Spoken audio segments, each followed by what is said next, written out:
So today we're going to talk about the first big off-season news that we got in Tier 1 Valorant. Now, I'm not going to be making one of these videos for every single time, that a player moves team and whatnot.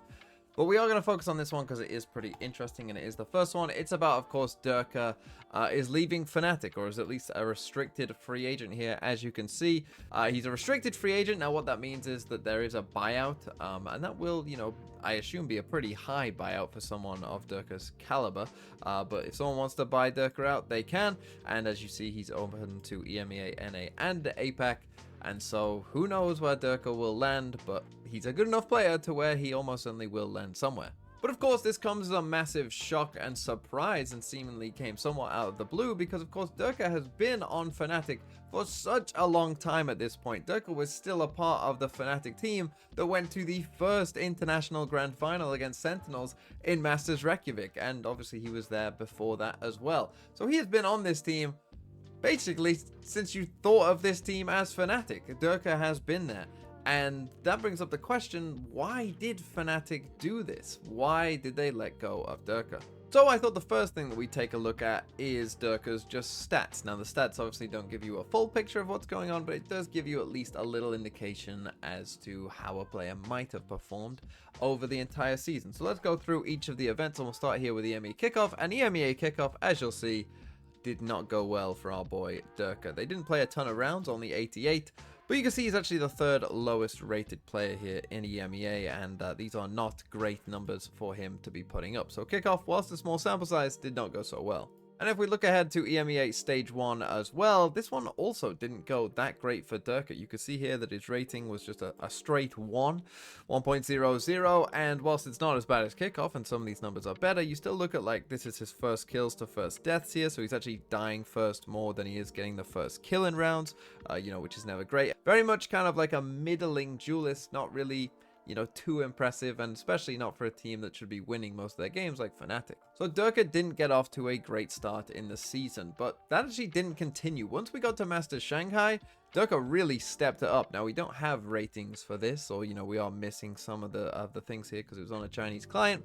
But you can see if we just order by ACS, Derke had the highest ACS in the entire tournament. Now, again, this is a smaller sample size because Fnatic didn't play that many games in this tournament, but Derke's numbers in the games that they played were really good, right? You look at his first kills to first deaths this time, and it's much, much better than it was in Stage 1. His ACS is really high. His ADR is really, really high. Come into Stage 2, and it wasn't quite maybe at the heights that it was at Shanghai, but still very, very good, right? Still a very good average ACS. Obviously, this is over a much bigger sample size overall. Again, the first kills to first deaths, aren't super impressive, but at least they're better. And then finally, if we finish with champs as well, you'll see that Derke was the second highest rated player in champs as well. Again, this time with a slightly better first kill to first deaths. Again, super high ACS, super high ADR, super high kills per round as well, right? This is just a good performance. And obviously they did play quite a few games here at champs as well, so this is not as small of a sample size, and yet he's still coming in as one of the highest rated players at champs overall. So overall, we could say that Derke's season was a bit mixed. It started off pretty bad, especially by Derke's standards, but then by the end of the season, and particularly in the international tournaments that they went to, Derke was probably one of, if not Fnatic's best performer at those tournaments.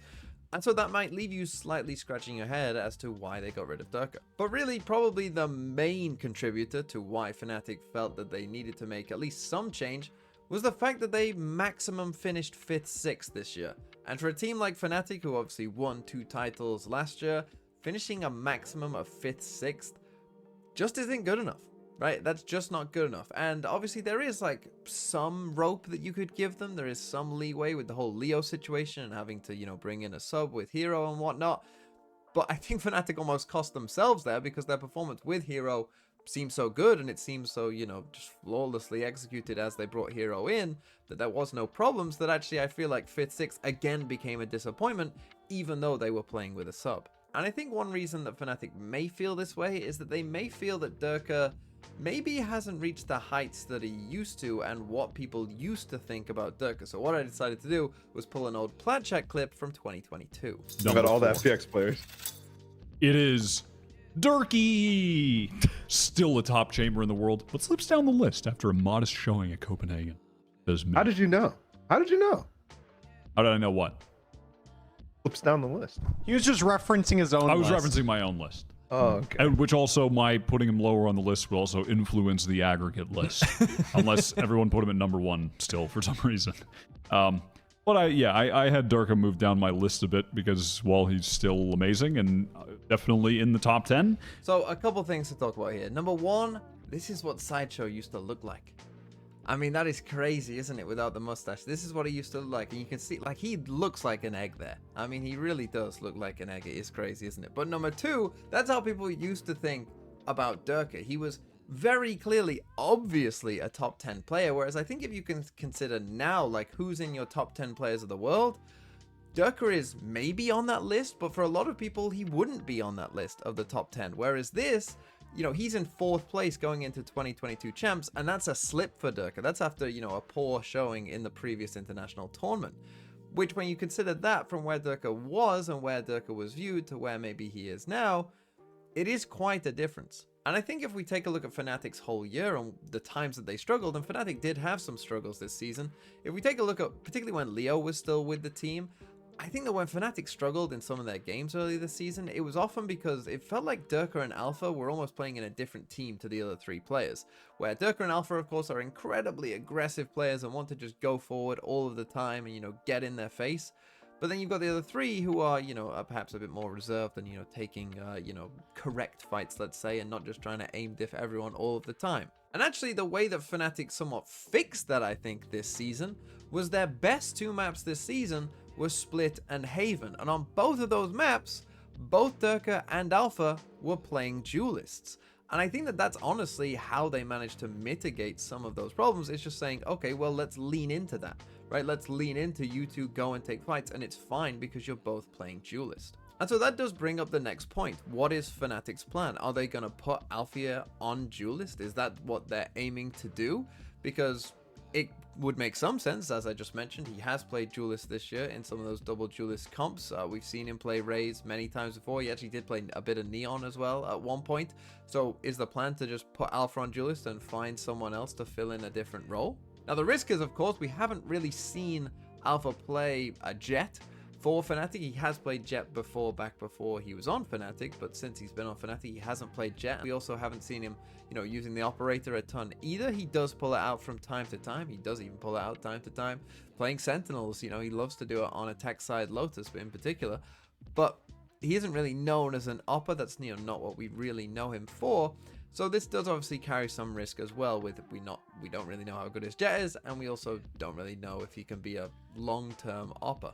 But of course, the alternative to that is you bring in another duelist. But if you're bringing in another duelist from elsewhere, the question is, who do you bring in that's definitely going to be better than Derke, right? Because Derke is very, very good. So if you go through your head, like, okay, who are the duelists that I definitely think are better than Derke? You're looking at a very, very short list. You know, we're looking at players who have had incredible seasons. You know, maybe Aspas, maybe Texture, you know, maybe Zekken. Kang maybe now after champs, you might say.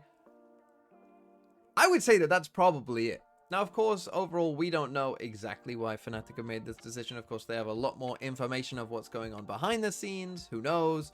You know, what Derke's like in scrims. Who knows? Maybe he was underperforming in a lot of their scrims. I don't know. Of course, none of us know. Fnatic know, Derke knows, but we don't know, right? But from Derke's standpoint, if I was, you know, giving Derke advice, I'd probably say learn Neon, right? That's kind of the one duelist that Derke doesn't really play at this point. But as we saw from Kang, Neon can be incredibly effective. So if I was in Derke's shoes, I'd be spending this whole offseason grinding Neon and getting, you know, your Neon to be as good as it can. And then Derke has Jett, Raze, Neon, and Yoru, which no other duelist in the world can play all 4 of those agents at a very high level. So if he can learn Neon and get it to a high level, he's going to be an incredibly effective duelist for someone next year.